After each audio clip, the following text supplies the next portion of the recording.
ჩვენ ვიმყოფებით ახლა მეღვინეობა იორაში. მისი ისტორია იწყება 2014 წლიდან, როცა მე პირველად ჩამოვედი ამ ადგილას, რომელსაც ადგილობრივები უწოდებენ ნაზურებს. Გადმოცემის თანახმად აქ ადრე იყო სვრები, ვენახის, ანუ მევენახეობისთვის საკმაოდ კარგი ადგილი უნდა ყოფილიყო. ჩვენ მივიღეთ გადაწყვეტილება, რომ ადგილზე გაგუშენებია აბორიგენული ქართული ვაზის ჯიშები, რომელიც ამ რეგიონისთვის არის დამახასიათებელი, ეს არის რქაწითელი, კახური მწვანე, ქისი და საფერავი. შემდეგ უცნაურობა აღმოჩნდა, რომ ნარგავებში აღმოჩნდა ბუერაც.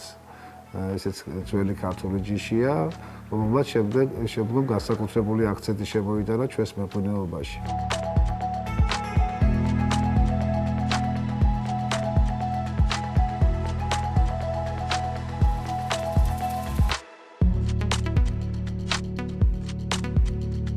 ბიომეთოდებით მოვლა ნიშნავს იმას, რომ არანაირი ქიმიკატი, არანაირი პესტიციდი, ჰერბიციდი არ შეიძლება არა მხოლოდ ვენახში, არამედ მის გარკვეულ საზღვრები აქვს მას თავისი, სადაც არ შეიძლება ამის გამოყენება. ჩვენ უძეს აღვიდულობთ მხოლოდ საკუთარი მეურნეობაში მოწეული მოსავლიდან ვაყენებთ ღვინოს, ვინაიდან დაწურებული ვართ მის უკვე ხარისხში და ეს ხარისხი გვინდა შევინარჩუნოთ უკვე ჩვენს პროდუქტში, ღვინოშიც. განლაგება მარნის არის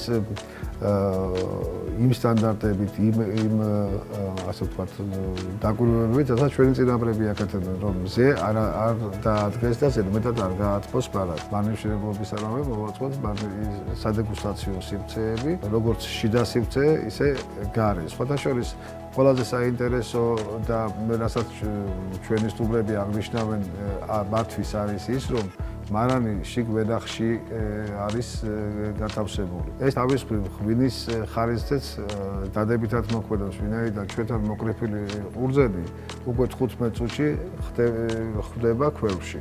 რაც თავისთავად მის აი ასეთ სიკეთეებს ბოლომდე ინარჩუნებს დაღვინების პერიოდში. ამ საფუძველმა მოგცა საშუალება იმისი, რომ უკვე ცოტა ტურისტული მიმართულებით უფრო მეტი დატვირთვა მიგვეცა აქაურობისთვის. გვაქვს 9 ნომრიანი მცირე სასტუმრო, რომელიც წელსვე დაიწყებს სტუმრების მიღებას და მისი შესაბამისი ინფრასტრუქტურა. სადაც სტუმრებს შეიძლება როგორც აუზზე დასვენება, ისევე ჩვენი კერძების დაგემოვნება, ღვინის დეგუსტაცია, ბუნებაში დასვენება და ყველა ის იმ მომსახურების მიღება, რაც ეკო-მეგობრულ გარემოში შეიძლება ადამიანმა მიიღოს.